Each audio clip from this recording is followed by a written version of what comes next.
मजलिस के जितने भी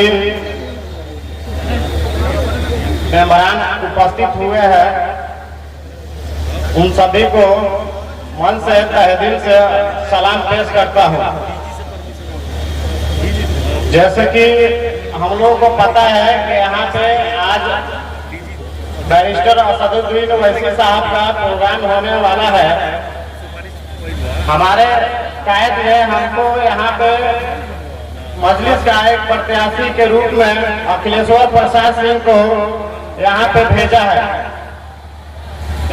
तो हम आप लोगों से यही अनुरोध करेंगे, आग्रह करेंगे कि हम लोग अब तक सबको मौका दिया और सबने हमको धोखा दिया, बदले में कुछ भी नहीं मिला। अतः आप लोगों से यही कहना चाहूंगा कि इस बार हमारे अखिलेश्वर प्रसाद चाचा जी को आप सबों की बहुत जरूरत है आशीर्वाद देने की। इस बार आप लोग आशीर्वाद दें और यहाँ से अपना महाराजगंज लोकसभा क्षेत्र से अपना एमपी बनाकर पार्लियामेंट में भेजे, जो हमारे आवाजों के साथ हमारे आवाज को बुलंद पार्लियामेंट में रखें और असदुद्दीन ओवैसी साहब के सिपाही बनकर काम करने का प्रयास करेंगे हमारे महाराजगंज क्षेत्र के दबे कुचले लोगों की। और जो भी हमारे यहाँ प्रत्याशी आए 10 साल से एनडीए भी रहे और पिछले 10 सालों में यहाँ महाराजगंज लोकसभा में कोई भी काम हुआ नहीं। अतः आप लोगों से विनती है कि एमआईएम को सपोर्ट करें और भारी मतों से विजयी बनाकर अखिलेश्वर प्रसाद को एमपी बनाए और पार्लियामेंट में अपनी आवाज को बुलंद रखें। तकादा है मौजों का तूफान से खेलो, कहां तक चलोगे किनारे किनारे। कहा जाता है कि changing is rule of nature, बदलाव प्रकृति का नियम है।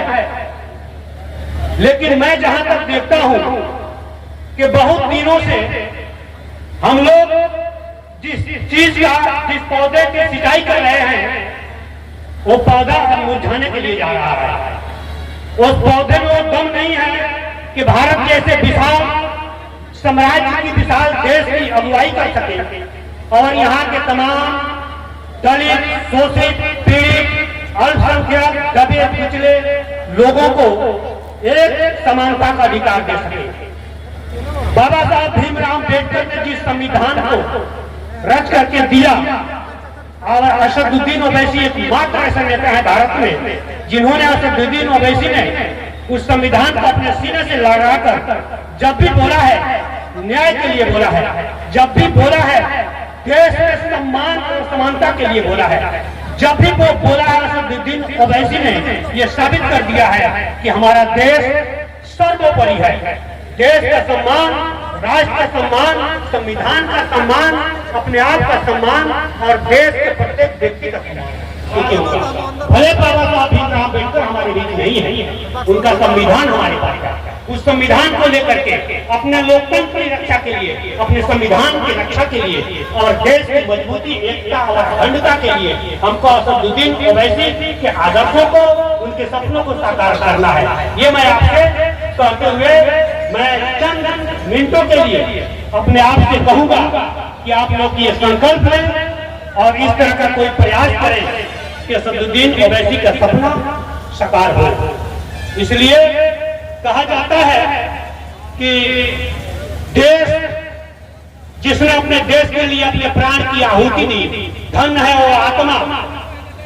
कहते हैं कि वतन की आन की खातिर हमें मरना भी आता है, लेकिन जिस सरकार ने इन नौजवानों के सपनों को बर्बाद किया है उसको 20 साल से लिया करके 4 साल के कॉन्ट्रैक्ट नौकरी पर खत्म किया है। वो वक्त आ गया है कि ये देश के नौजवान अपने ईवीएम के बटन दबा करके उसका जवाब देंगे और ये बताएंगे कि हम लोगों ने कभी भी अपने देश के नौजवानों को उम्मीदों पर पानी नहीं फेरा है। और एक दिन वो ऐसा आएगा कि हमारे देश के नौजवान फिर फिर अपने मातृभूमि की रक्षा के लिए 20 साल नौकरी के लिए अपने प्रैक्टिस को जारी रखते हुए अपने मातृभूमि के लिए संकल्प अपना दोहराएंगे। जय हिंद, जय भारत, जय बिहार।